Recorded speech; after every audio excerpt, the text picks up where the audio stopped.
নমস্কার বন্ধুরা, আশা করি তোমরা প্রত্যেকেই ভালো আছো। প্রিয়াঙ্কা স্টাডি মিশন চ্যানেলে তোমাদের প্রত্যেককে স্বাগত। বন্ধুরা, আজকের ভিডিওর বিষয় হলো বাংলা ব্যাকরণের অত্যন্ত গুরুত্বপূর্ণ টপিক কারক। তো শুরু করছি আজকের ভিডিও। কারক হলো বাক্যের ক্রিয়াপদের সাথে নামপদের সম্পর্ক। নামপদ হলো বাক্যের মধ্যে যে বিশেষ্য থাকে বা সর্বনাম পদ থাকে তাকে নামপদ বলা হয়। তো বাক্যের মধ্যে যে ক্রিয়াপদ থাকে সেই ক্রিয়াপদের সাথে বাক্যের মধ্যে যে বিশেষ্য থাকে বা সর্বনাম পদ থাকে অর্থাৎ নামপদের সাথে ক্রিয়াপদের যে সম্পর্ক তাকেই কারক বলা হয়। এটি বাংলা ব্যাকরণের একটি অত্যন্ত গুরুত্বপূর্ণ অংশ, যা ক্রিয়া সম্পাদনের ক্ষেত্রে বিভিন্ন উপায়ে নামপদের ভূমিকা তুলে ধরে। কারক প্রধানত 6 প্রকার।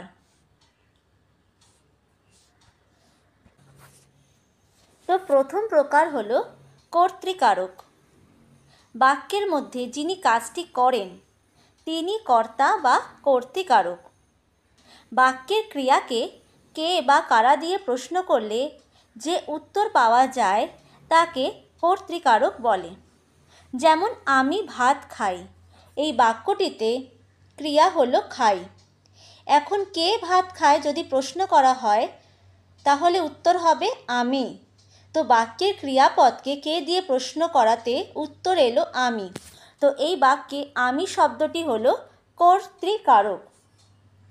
সে বাজারে যায়, কে বাজারে যায় বা কে যায়? সে। তো সে হলো কর্তৃকারক। রাম ফুটবল খেলে, কে ফুটবল খেলে? রাম। তো রাম হলো কর্তৃকারক। তো বাক্যের ক্রিয়াকে কে বা কারা দিয়ে প্রশ্ন করলে যে উত্তর পাওয়া যায় তাকে কর্তৃকারক বলে। পরবর্তী কারক হলো কর্মকারক। যাকে আশ্রয় করে কর্তা ক্রিয়া সম্পন্ন করে সেটি কর্মকারক। বাক্যের ক্রিয়াকে কি বা কাকে দিয়ে প্রশ্ন করলে যে উত্তর পাওয়া যায় তাকে কর্মকারক বলে। যেমন ছেলেটি বই পড়ছে, এই বাক্যটিতে ক্রিয়া হলো পড়ছে। এখন যদি প্রশ্ন করা হয় ছেলেটি কি পড়ছে, তো উত্তর হবে বই। তো বাক্যের ক্রিয়াকে কি দিয়ে প্রশ্ন করাতে উত্তর এলো বই। তো বই হলো এই বাক্যে কর্মকারক।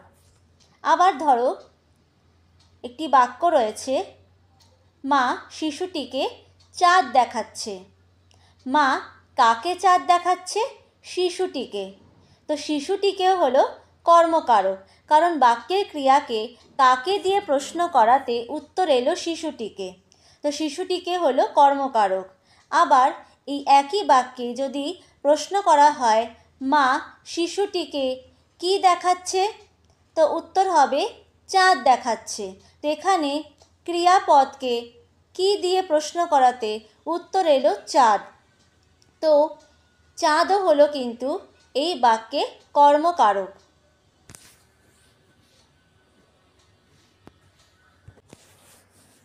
পরবর্তী কারক হলো করণকারক।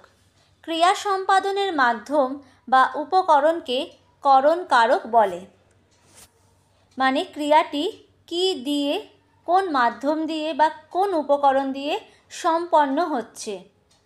বাক্যের ক্রিয়াকে কি দিয়ে বা কার দ্বারা দিয়ে প্রশ্ন করলে যে উত্তর পাওয়া যায় তাকে করণকারক বলে। যেমন আমি কলম দিয়ে লিখি, তো এই বাক্যে ক্রিয়াপদ হচ্ছে লিখি। তো আমি কি দিয়ে লিখি? কলম দিয়ে। তো এই বাক্যে কলম হলো করণকারক। পরবর্তী কারক হলো সম্প্রদান কারক। যাকে সত্য ত্যাগ করে কিছু দান বা অর্চনা করা হয় সেটি হলো সম্প্রদান কারক। যেমন গুরুকে ভক্তি দাও, এই বাক্যে গুরু শব্দটি হলো সম্প্রদান কারক। মানে যাকে কিছু দান করা হয় বা অর্চনা করা হয় সম্পূর্ণরূপে, তাকে সেই জিনিসটি দিয়ে তার থেকে আবার ফেরত নেওয়া হয় না। তো যাকে সেই জিনিসটি দেওয়া হচ্ছে সেটি হলো সম্প্রদান কারক। যেমন গুরুকে ভক্তি দাও, বাক্যটিতে ভক্তি দেওয়ার কথা বলা হয়েছে কাকে? গুরুকে। তো গুরুকে ভক্তি দেওয়ার পর আর তো ফেরত নেওয়ার ব্যাপার থাকে না, সম্পূর্ণরূপেই ভক্তিকে দান করা হয় বা দেওয়া হয়। তো কাকে দেওয়া হচ্ছে ভক্তি? গুরুকে। তো গুরু হলো সম্প্রদান কারক। ভিখারিকে ভিক্ষা দাও, তো ভিক্ষা দেওয়ার পর তো আর ফেরত নেওয়া হয় না। তো এই যে ভিক্ষা দেওয়া হলো, কাকে দেওয়া হলো? দেওয়া হলো ভিখারিকে। তো ভিখারি হলো সম্প্রদান কারক। পরবর্তী কারক হলো অপাদান কারক। যা থেকে কিছু নির্গত, উৎপন্ন, গৃহীত, দূরীভূত বা বিচ্যুত হয় সেটি অপাদান কারক। বাক্যের ক্রিয়াকে কোথা হতে, কি থেকে, কোথা থেকে প্রশ্ন করলে যে উত্তর পাওয়া যায় তাকে অপাদান কারক বলে। যেমন পাহাড় থেকে নদী বের হয়। তো এখানে ক্রিয়াকে প্রশ্ন করতে হবে কোথা থেকে, কি থেকে, তাহলে যে উত্তর পাওয়া যাবে সেই উত্তরটি হলো অপাদান কারক। তো নদী বের হয় কোথা থেকে বা কি থেকে? পাহাড় থেকে। তো এই বাক্যে পাহাড় হলো অপাদান কারক।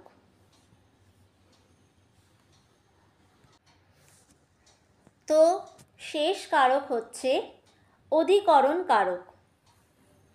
যা ক্রিয়া সম্পাদনের স্থান, কাল বা আধার অর্থাৎ বিষয় নির্দেশ করে সেটি অধিকরণ কারক।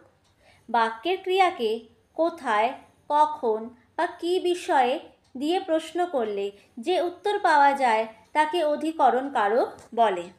যেমন আমি বাড়ি যাই। তো আমি কোথায় যাই? এখানে বাক্যের ক্রিয়াকে কোথায় দিয়ে প্রশ্ন করলে উত্তর আসছে বাড়ি। আমি কোথায় যাই? আমি বাড়ি যাই। তো এই বাক্যে বাড়ি শব্দটি হলো অধিকরণ কারক। এবার আলোচনা করব বাক্যের মধ্যে অবস্থিত দুটি পদ নিয়ে, সম্বন্ধ পদ এবং সম্বোধন পদ। যদিও এরা কারক নয়, তবে কারক নিয়ে আলোচনা করতে গেলে কিন্তু এই দুটো পদ সম্বন্ধে জেনে রাখা কিন্তু অত্যন্ত প্রয়োজনীয়। তো প্রথমে আলোচনা করব সম্বন্ধ পদ নিয়ে। ক্রিয়াপদের সঙ্গে সম্পর্ক না রেখে যে নামপদ বাক্যস্থিত অন্য পদের সঙ্গে সম্পর্কযুক্ত হয় তাকে সম্বন্ধ পদ বলে। যেমন মতিনের ভাই বাড়ি যাবে। এখানে যে বাড়ি যাচ্ছে সে হচ্ছে ভাই, ক্রিয়া হচ্ছে যাবে। তো ভাই বাড়ি যাবে যদি বলা হয় তাহলে কি সম্পূর্ণরূপে বোঝা যাচ্ছে যে কে বাড়ি যাবে, কোন ভাই, কার ভাই? বোঝা যাচ্ছে না, সম্পূর্ণরূপে ক্লিয়ার নয়, বিষয়টি পরিষ্কার নয়। ভাই বাড়ি যাবে। কিন্তু যদি বলা হয় মতিনের ভাই বাড়ি যাবে, তাহলে বোঝা যাচ্ছে কোন ভাই বা কার ভাইয়ের কথা বলা হচ্ছে। তো মতিনের যদি আমরা শব্দটিকে না রাখি তাহলে হচ্ছে ভাই বাড়ি যাবে। তো যদি বাক্যের ক্রিয়াকে প্রশ্ন করা হয় কে বাড়ি যাবে, তো উত্তর আসছে ভাই বাড়ি যাবে।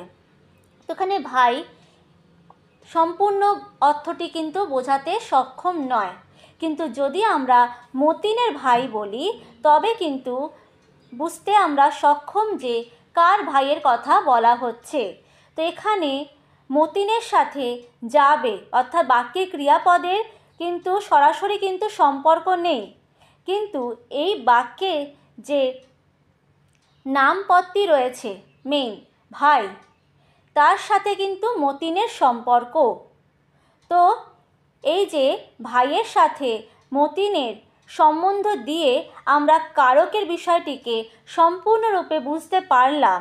তো এখানে মতিন যে শব্দটি রয়েছে, তো এইটি হলো সম্বন্ধ পদ।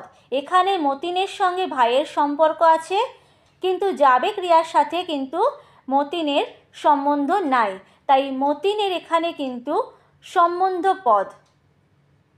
আশা করি বুঝতে পেরেছো।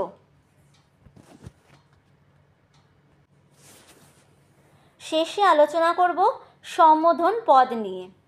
এই পদটিও কিন্তু কারক নয়। সম্বোধন শব্দটির অর্থ আহ্বান। যাকে সম্বোধন বা আহ্বান করে কিছু বলা হয় তাকে সম্বোধন পদ বলে। উদাহরণ, ওহে মাঝি আমাকে পার করো, তো সম্বোধন করা হলো ওহে মাঝি বলে। সুমন এখানে এসো, তো সম্বোধন পদ বাক্যের অংশ। বাক্যস্থিত ক্রিয়াপদের সঙ্গে কোনো সম্বন্ধ কিন্তু এই সম্বোধন পদের থাকে না। তাই সম্বোধন পদ কিন্তু কারক নয়। শুধু বাক্যে কাউকে আহ্বান করা হয় বা সম্বোধন করা হয় যে শব্দ দিয়ে, তাকে বলা হয় সম্বোধন পদ। তো আশা করি বুঝতে পেরেছো। তো বাক্যের মধ্যে যদি আমরা ক্রিয়া নিয়ে আলোচনা করি, তো ক্রিয়া হচ্ছে 6 প্রকার: কর্তৃকারক, কর্মকারক, করণকারক, সম্প্রদানকারক, অপাদানকারক এবং অধিকরণকারক। এছাড়াও আরও দুটো পদ নিয়ে আলোচনা করতে হবে কারক পড়তে গেলে, যদিও এরা কিন্তু কারক নয়। একটি সম্বন্ধ পদ এবং অপরটি হলো সম্বোধন পদ। তো বন্ধুরা, কারক নিয়ে আজকের ভিডিও আমার এখানেই শেষ হলো। আশা করছি তোমাদের ভিডিওটি ভালো লেগেছে, তোমরা বুঝতে পেরেছো। তো যদি তোমাদের ভিডিওটি ভালো লেগে থাকে তাহলে তোমরা ভিডিওতে লাইক করো, কমেন্ট করো, ভিডিওকে শেয়ার করো, আর আমার চ্যানেলকে প্লিজ বন্ধুরা সাবস্ক্রাইব করো। আর যারা অলরেডি সাবস্ক্রাইব করেছো তাদেরকে জানাই অসংখ্য অসংখ্য ধন্যবাদ। নমস্কার।